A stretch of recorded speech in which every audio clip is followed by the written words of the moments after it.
Zareth pressed her face against the cold metal wall of the laboratory. She watched the other Velnari workers through the glass window. Their shells glowed bright colors as they talked and laughed together.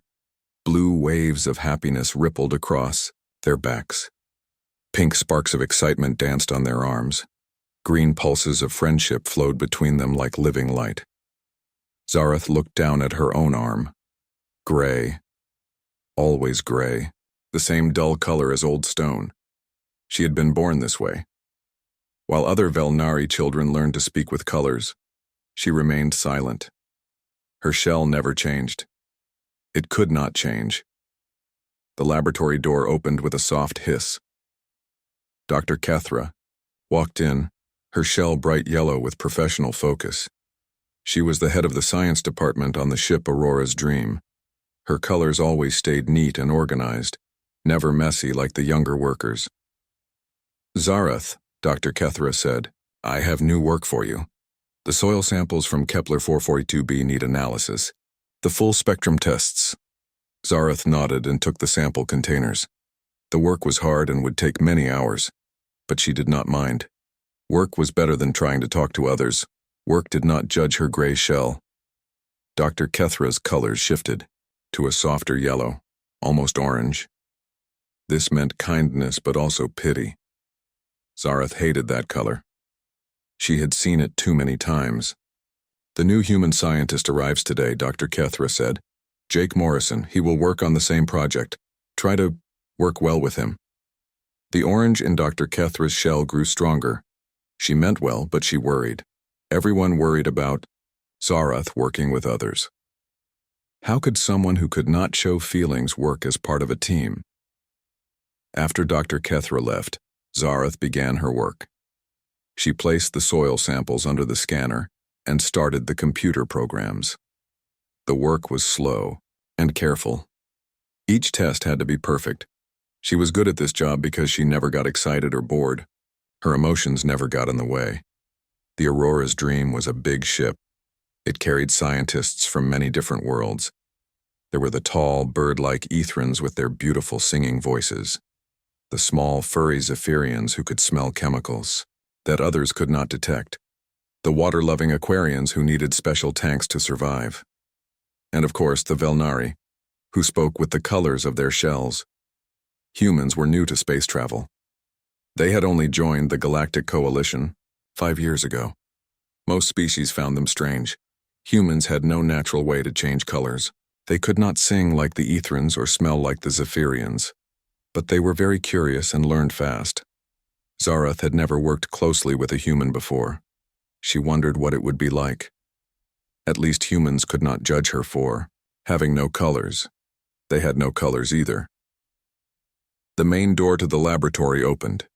A human male walked in. He was tall with brown hair and green eyes. His skin was pale, and he wore the blue uniform of a coalition scientist. This had to be Jake Morrison. Hello, he said in the common language.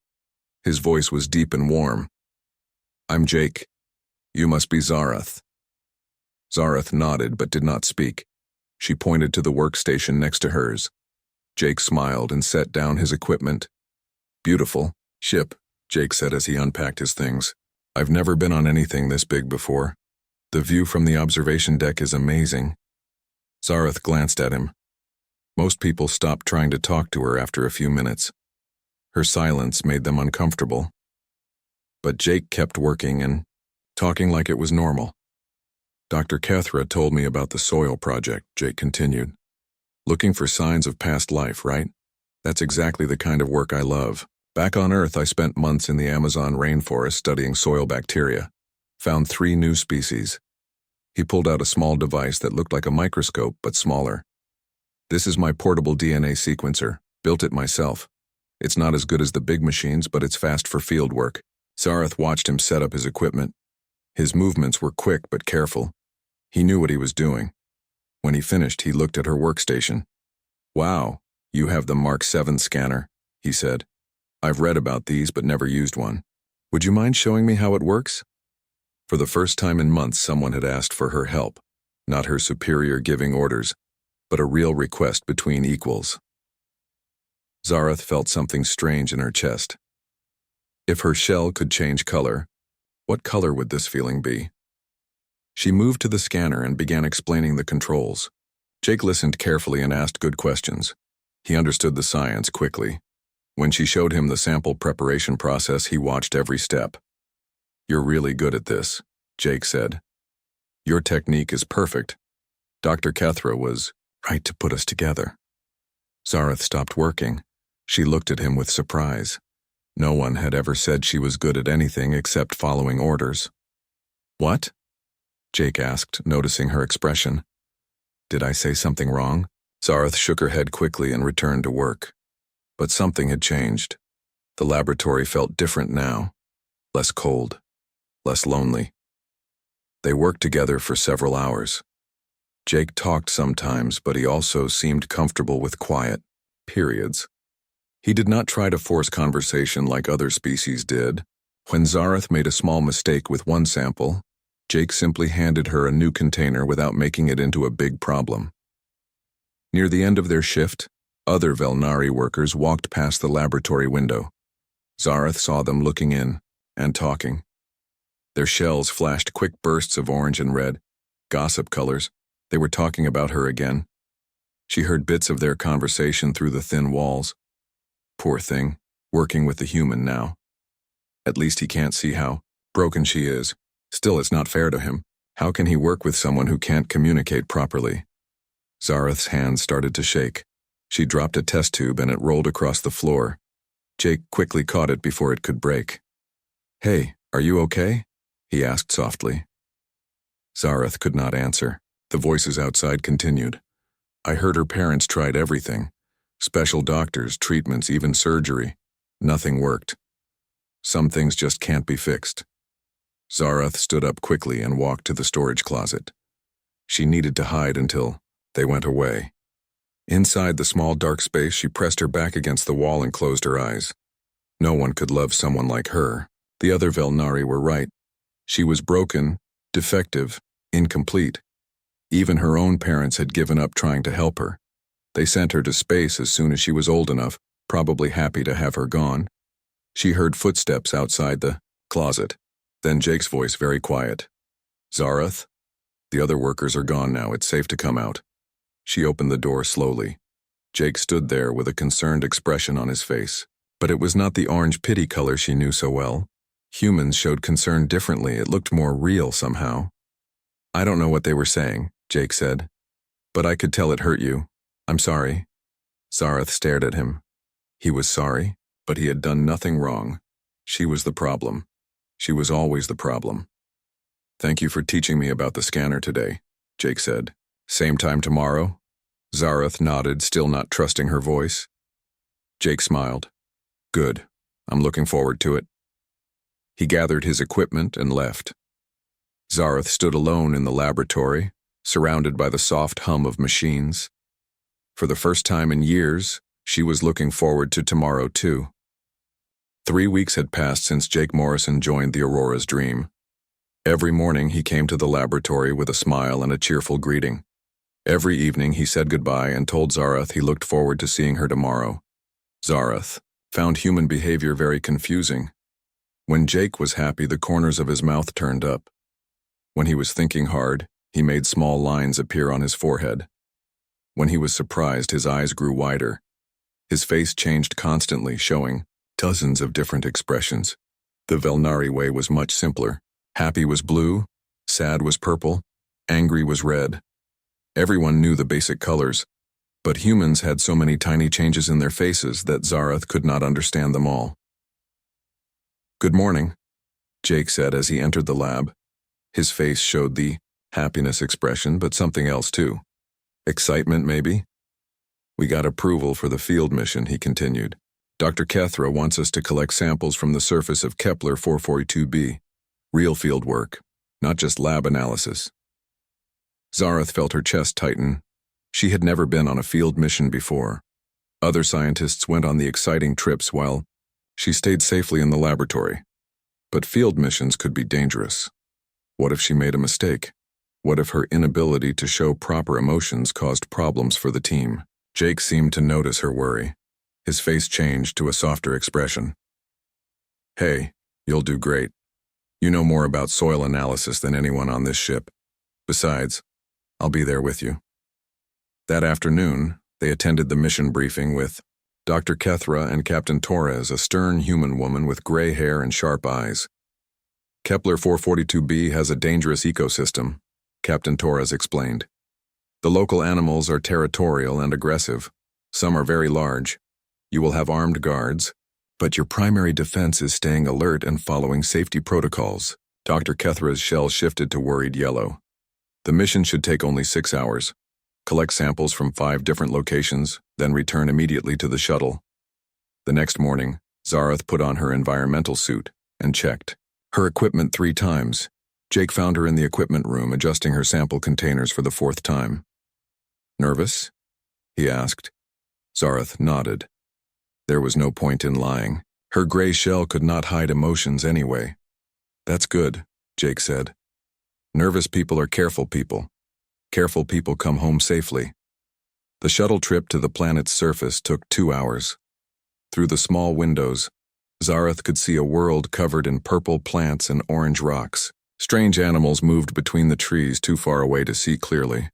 Lieutenant Harris, their security guard, was a tall human male with many weapons attached to his belt.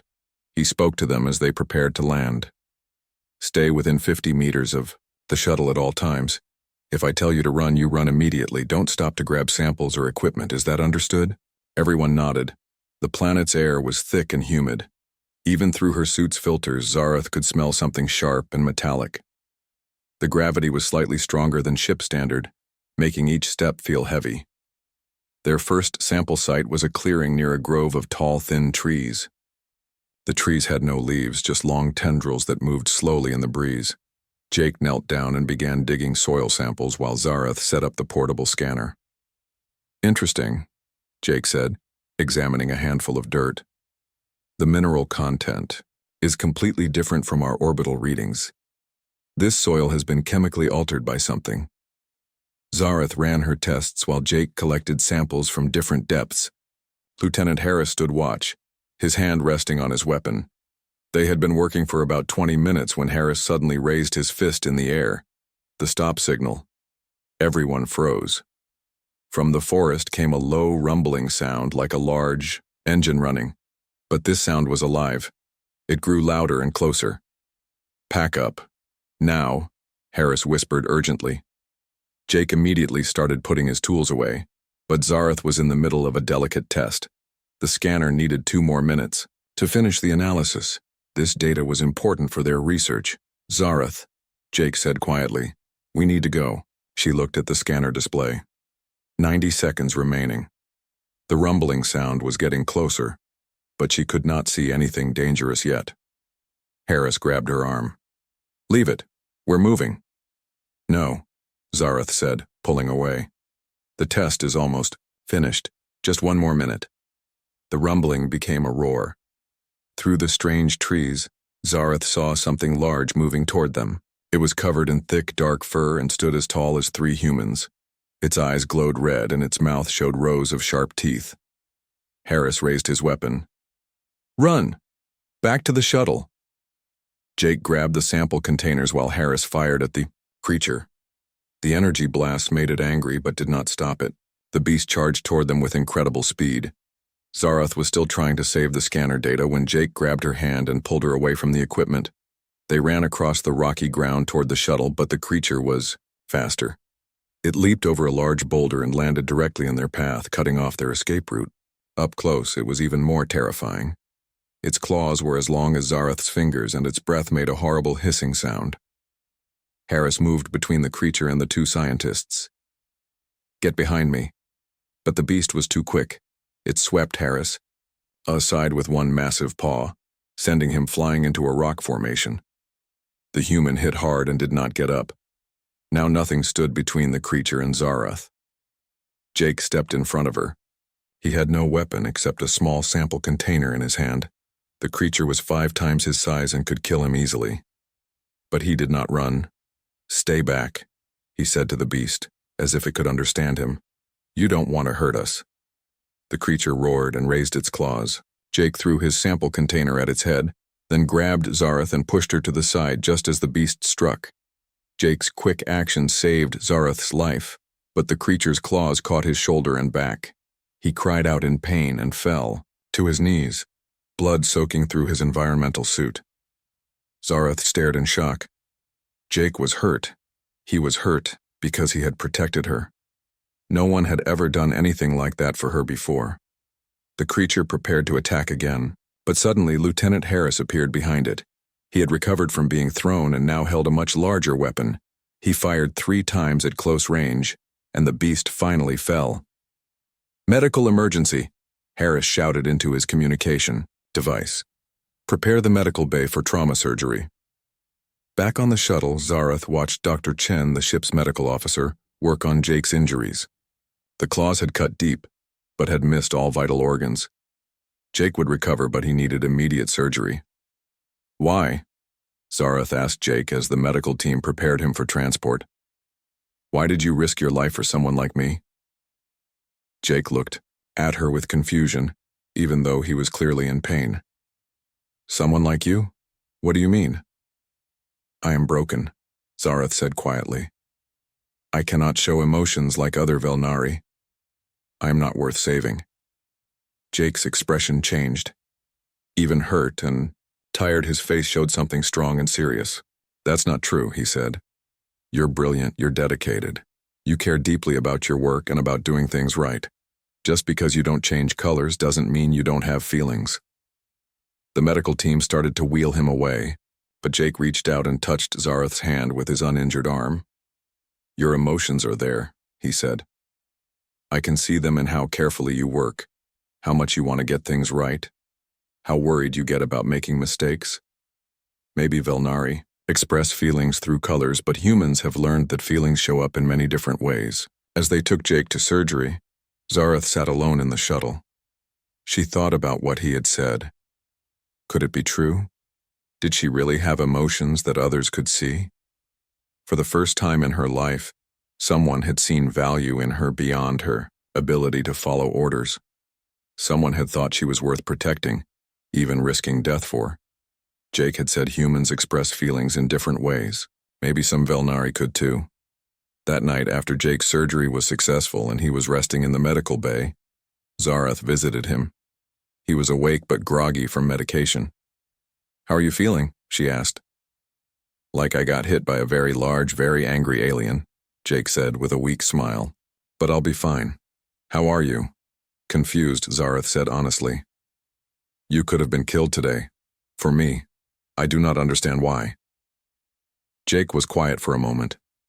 Then he said, "On Earth, we have a saying, no one gets left behind. It means that every person has value. Every person deserves to be protected and cared for. Even broken people? Especially people who think they're broken," Jake said. "Because usually, they're not broken at all. They're just different, and different can be beautiful." Zareth stayed with Jake until he fell asleep. As she walked back to her quarters, she thought about his words. Different can be beautiful. She had never heard anyone say that before. Maybe humans did have strange ways, but maybe some of those ways were better than what she had always known. Jake returned to work 2 weeks after his injury. His shoulder was still stiff, but Dr. Chen had cleared him for light duty. The first morning back, he found Zareth already at her workstation, organizing sample containers with her usual careful precision. "Good morning," he said cheerfully. "Did you miss me?" Zareth looked up from her work. Something was different about her face. Her expression was softer, less guarded than before. "Yes," she said simply. "The laboratory was too quiet without you." Jake smiled. This was the first time Zareth had directly admitted to having feelings. About anything, their normal routine resumed quickly. Jake talked while he worked, sharing stories about Earth and asking questions about Velnari culture. Zareth listened more than she spoke, but she was starting to ask questions too. "On your world," she asked one afternoon, "how do humans choose their mates if they cannot see each other's emotions clearly?" Jake paused in his sample preparation. "Well, We've learned to read emotions in other ways: facial expressions, body, language, tone of voice. But mostly we spend time together. We talk, share experiences, learn about each other's thoughts and dreams. That sounds complicated, Zarath said. It can be, but it also means we can form connections that go deeper than just physical attraction. We fall in love with minds and personalities, not just appearances. Zarath considered this. On her world, attraction was instant and obvious. Shell colors told everyone exactly what someone was feeling. But Jake described something more complex and mysterious. Their conversation was interrupted by an urgent announcement over the ship's communication system. All senior staff to the bridge immediately. We have made contact with an unknown alien species. Jake and Zarath looked at each other with excitement. First contact with a new species was the most important event that could happen on an exploration. Vessel Dr. Kethra hurried into their laboratory. "Pack emergency field equipment," she ordered. "Both of you are coming to the surface." "Both of us?" Zarath asked in surprise. "Captain Torres specifically requested you," Dr. Kethra explained. "The new aliens seem to communicate through emotions. Your unique perspective might be valuable." Within an hour, they were on a shuttle heading toward the planet Kepler 438c. This world was completely different from the dangerous jungle planet where Jake had been injured. Here, the landscape was covered in crystal formations that sparkled like diamonds in the sunlight. The alien ship was beautiful. It looked like it was made from the same crystals as the planet's surface, but it glowed with internal light that shifted through different colors constantly. Captain Torres briefed the diplomatic team during the shuttle flight. Besides herself, the team included Ambassador Reeves, a human expert in alien cultures, Dr. Sato, the ship's xenopsychologist, Jake, and Zarath. "The aliens call themselves the Shardin," Captain Torres explained. "They communicate entirely through empathic projection. They can sense emotions directly from other beings." Dr. Sato, a serious woman with graying hair, added more details. "This creates a problem. When they sensed our crew's emotions, they became agitated. They seem to think we are hiding something dangerous." "What kind of dangerous?" Jake asked. "They keep referring to the Empty One," Ambassador Reeves said. "Someone among us who they cannot read emotionally. They believe this person is either a threat or mentally unstable." Zarath's chest tightened. The Empty One. They meant her. As if reading her thoughts, Captain Torres looked directly at Zarath. "That's why you're here. We need to understand why. They see you as a threat and how to convince them you're not." The meeting took place in a large crystal chamber inside the alien ship. The Shardin were tall, graceful beings that looked like they were made from living light. Their forms constantly shifted colors, much like Velnari shells, but their entire bodies glowed. 3 Shardin representatives floated above crystal pedestals. When the human team entered, the aliens' colors immediately shifted to harsh reds and oranges. Even without understanding their color language, everyone could tell these were not friendly emotions. The lead Shardin spoke without moving its mouth. Its voice appeared directly inside their minds. "You bring the Empty One among us," it said. "This is not acceptable. The void mind threatens the harmony of all thought." Ambassador Reeves stepped forward. "We come in peace.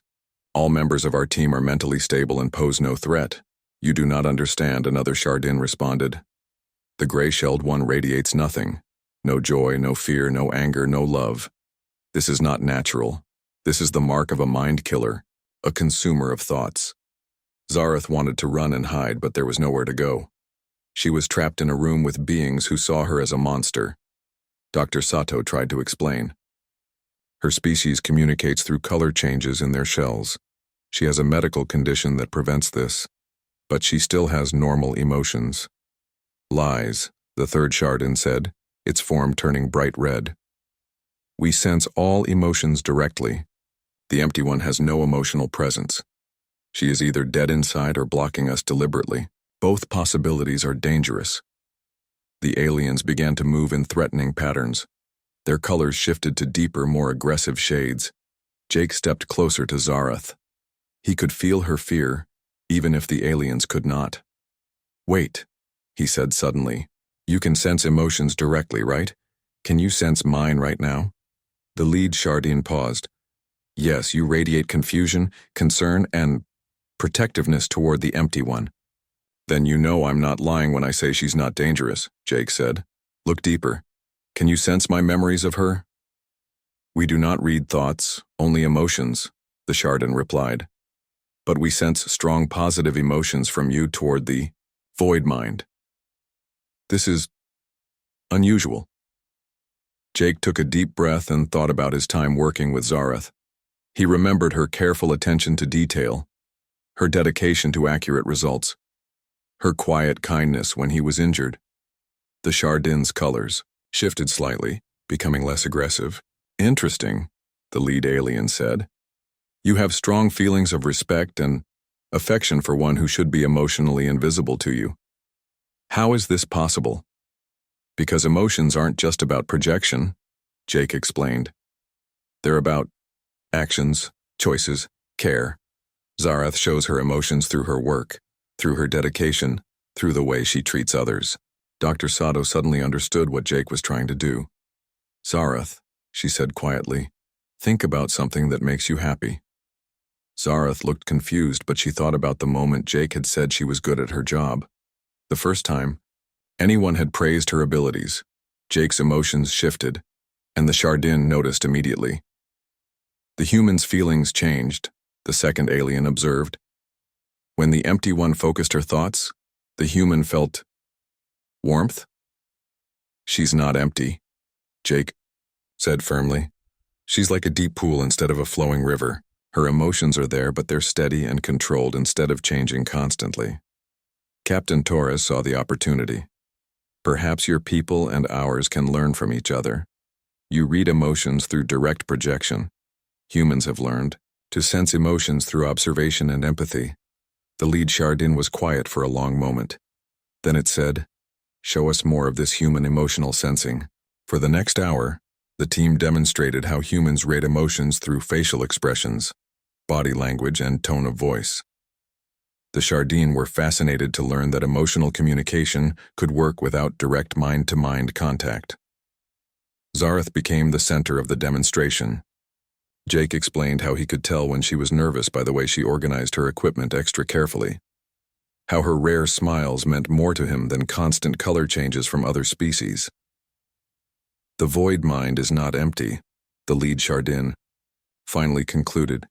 She is contained. Her emotions exist but do not project outward. This is not dangerous. It is simply different. The second alien added, we have learned something valuable today. We assumed that all emotional beings must project their feelings, but your species shows us that emotions can be expressed and received in many ways. By the end of the meeting, the Chardin had agreed to establish formal diplomatic relations with the coalition. But more importantly for Zarath, they had declared her a being of hidden depths rather than an empty threat.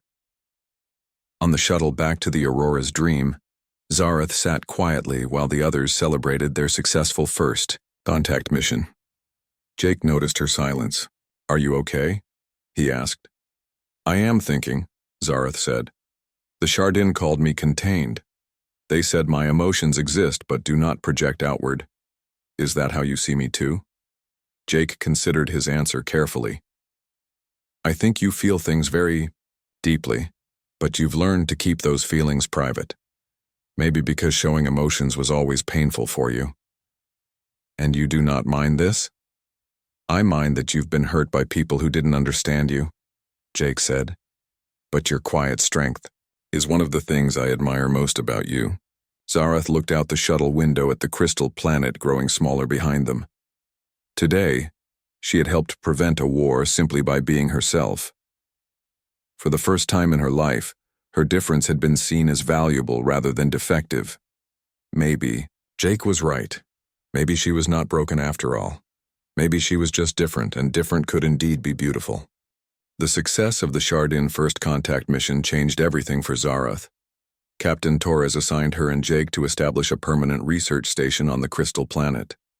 They would spend 3 months studying the unique mineral, formations, and learning more about Chardin culture. The research station was a small dome-shaped building made of the same transparent materials as the alien ship. Inside, it had everything they needed: laboratories, living quarters, communication equipment, and food supplies. Working alone together was different from their time on the Aurora's Dream.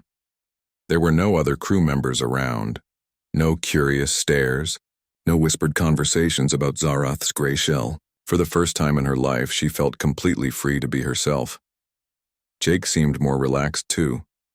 He laughed more often and told longer stories about his childhood on Earth. In the evenings, after their research work was done, they would sit by the large viewing window and watch the crystal formations change colors as the planet's 3 moons moved across the sky. "It's beautiful here," Jake said one evening as they shared their dinner. "But also lonely. I'm glad I'm not here by myself." Zarath looked at him across the small table. In the soft light from the crystal formations outside, his face looked peaceful and content. "Do you miss the ship?" she asked. "Sometimes," Jake admitted. "I miss the noise and activity, but I like this too. It's quiet enough to really think, and I enjoy your company."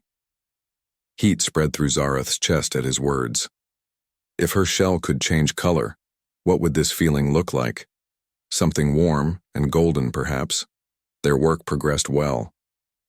They discovered that the crystal formations were actually alive in a way, responding to emotional energy from nearby beings. The Chardin had learned to cultivate these living crystals, using them to amplify their natural empathic abilities. This could revolutionize how different species communicate with each other, Jake said excitedly as they recorded their findings. "Imagine if we could build crystal communication networks that let any species share emotions directly." Zarath felt his enthusiasm and found herself smiling. His excitement was infectious even for someone who supposedly could not feel properly. As the weeks passed, she began to notice changes in herself. She felt more comfortable speaking her thoughts aloud. She asked more questions and shared her own ideas instead of just following Jake's lead. Sometimes she even disagreed with his conclusions and explained why. Jake encouraged all of these changes. "You have brilliant insights," he told her after she suggested a new way to test the crystal's responsiveness. "You should share them more often." One night, about 2 months into their mission, they were working late in the laboratory when Jake suddenly stopped what he was doing. "Zarath," he said quietly, "can I ask you something personal?" She looked up from her microscope. Jake's expression was serious, but not worried. "Yes. What do you want from your life? I mean, after this mission, after your career in science. What would make you truly happy?" The question surprised her. No one had ever asked her about her dreams or desires before. She had spent so long just trying to survive and fit in that she had never thought about what she actually wanted. "I do not know," she said honestly. "I have always just tried to do my work and stay out of everyone's way." "But if you could have anything," Jake pressed gently, "if you could live any kind of life, what would it look like?" Zarath was quiet for a long time. Jake waited patiently, not pushing her for an answer. Finally, she said, "I think I would like to matter to someone, to be important to another person, not because of my work or my usefulness, but just because of who I am." "You matter to me," Jake said softly. Zarath's breath caught in her throat. "As a research partner?" "No," Jake said, moving closer to her. "As Zarath. As the person who cares so deeply about doing things right that she'll risk her life to finish an experiment. As the woman who listens to my stories and remembers every detail. As someone who makes me feel less alone in a vast universe." The heat in Zarath's chest grew stronger. This was dangerous territory. She had learned not to hope for things that could never be. "Jake," she said carefully, "you do not understand what you are saying. I am not like other females of any species. I cannot give you the kind of relationship you deserve." "What kind of relationship do I deserve?" Jake asked. "One with someone who can show love properly. Someone whose emotions you can see and understand. Someone who can make you happy in the ways that your species expects." Jake was quiet for a moment. Then he stood up and walked to the viewing window. Outside, the crystal formations were glowing soft blue and purple in the moonlight. Can I tell you about my last relationship? He said without turning around. Zarath nodded, even though he could not see her. Her name was Lisa. She was beautiful, outgoing, expressive. She laughed loudly and cried openly and got angry dramatically. Everyone loved being around her because her emotions were so big and obvious. He paused, watching the crystals shift. Colors. But after 2 years together, I realized something. All those big emotions were only surface deep. She never really listened when I talked about my work or my dreams. She never asked questions about what mattered to me. She loved the idea of dating a scientist more than she loved me as a person. Jake turned back to face Zarath. Do you know what I learned from that relationship? Zarath shook her head. I learned that visible emotions aren't the same as real feelings. Someone can cry dramatically and not actually care. Someone can smile constantly and not actually be happy. And someone can be quiet and still feel everything deeply. He walked back to where she sat and knelt down beside her chair. You listen to every word I say. You remember things that matter to me. You worry about my safety and celebrate my successes. You make me feel understood in ways I've never felt before. How is that not love?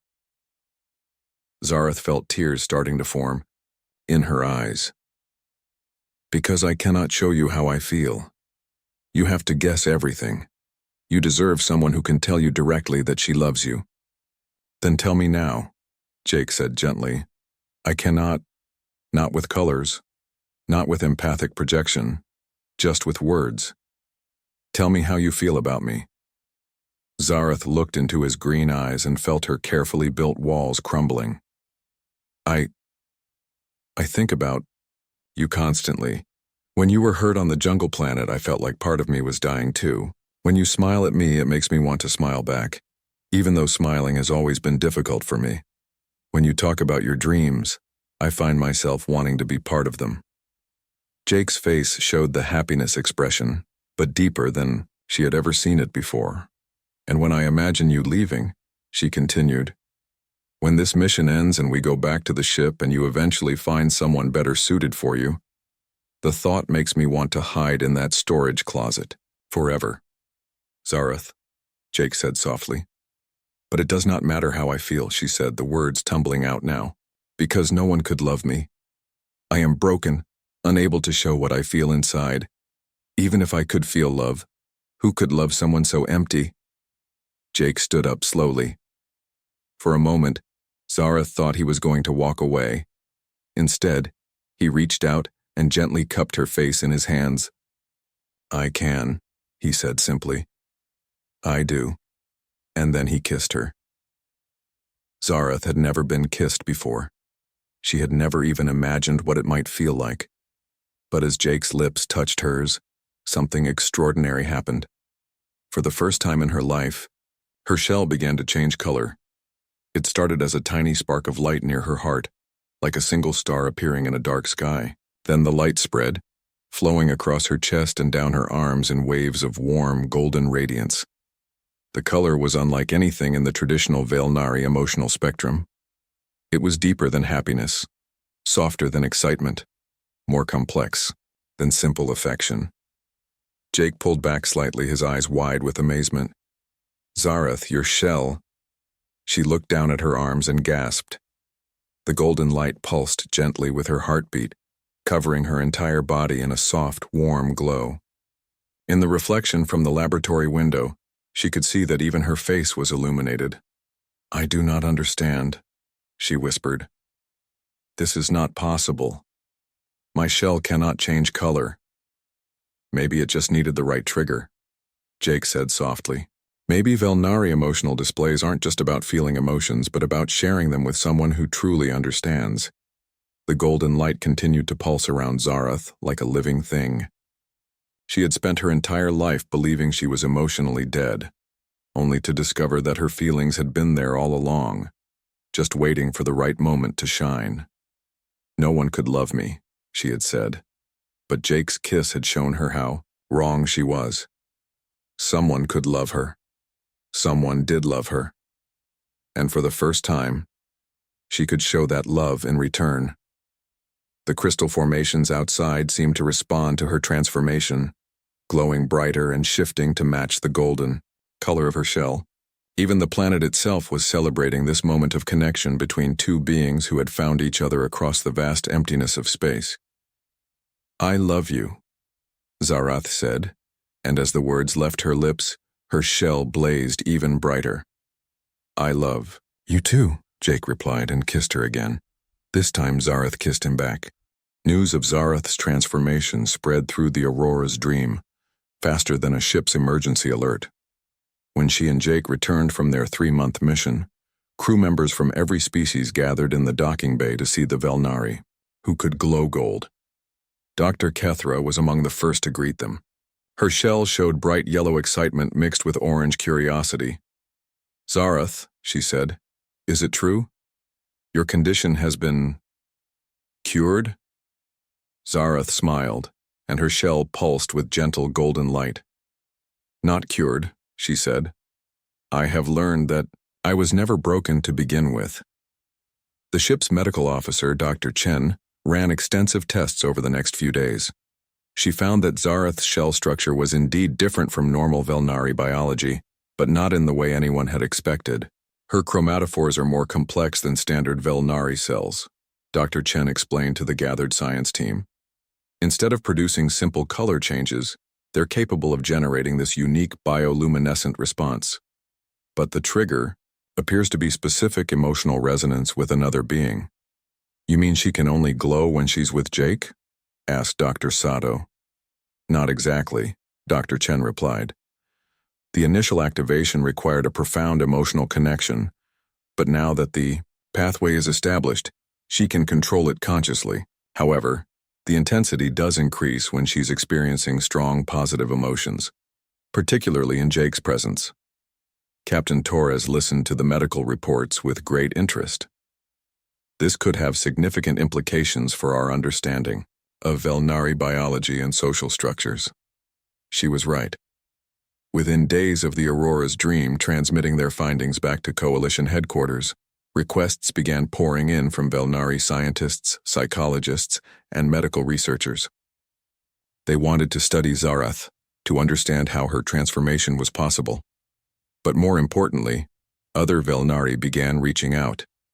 Individuals who had been labeled as defective or emotionally damaged contacted the ship, asking if there might be hope for them too. Jake found Zarath in their laboratory one morning, reading through dozens of messages from her own species. Her shell was glowing softly, but he could tell she was troubled by something. "Bad news?" he asked, sitting beside her. "Not bad," Zarath said slowly, "but overwhelming. There are so many others like me, Velnari who cannot show proper colors, who have been cast out or ignored by their communities." She showed him one message from a young male named Kethalos. His shell had been damaged in an accident and could no longer change colors normally. His family had sent him away in shame. Another message came from Virath, a female whose emotions showed in patterns that other Velnari found disturbing and unnatural. She had lived alone for 15 years. "They want to know if what happened to me could happen to them," Zarath continued. "But I do not know the answer. My change came from finding love. That cannot be guaranteed for everyone." Jake read through some of the messages. Each one told a story of isolation and pain that was all too familiar. "Maybe love isn't the only answer," he said thoughtfully. "Maybe it's about acceptance and understanding, about finding people who see value in differences instead of flaws." This gave Zarath an idea. She drafted a response to all the messages inviting any interested Velnari to visit the Aurora's dream. Captain Torres approved the request, and within a month, 12 defective Velnari had arrived on the ship. What followed was like nothing anyone had seen before. Working with Dr. Chen and Dr. Sato, Zarath and Jake developed a program to help each visitor understand their unique emotional expressions. Kethalos discovered that his damaged shell could still show emotions, but in subtle texture changes rather than color shifts.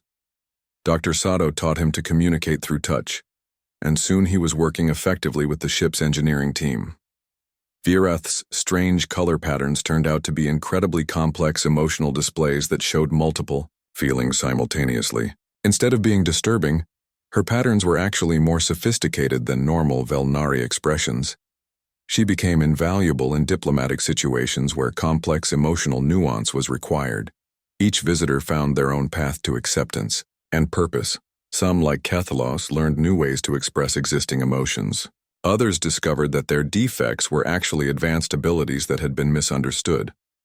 Not everyone experienced a dramatic transformation like Zarath's golden glow, but everyone learned that they had value exactly as they were. 3. Program's success led to permanent changes in Velnari society. The coalition established counseling centers on Velnari worlds to help individuals with atypical emotional expressions. Medical schools began teaching about emotional diversity instead of emotional disorders.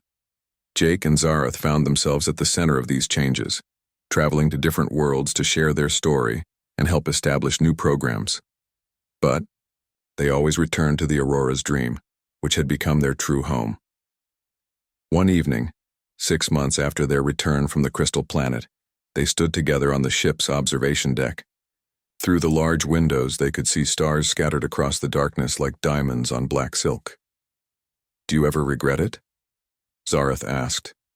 "Choosing someone so complicated when you could have had a simple relationship with your own species?" Jake laughed softly. "Simple relationships are overrated. Besides, love isn't supposed to be simple. It's supposed to be meaningful."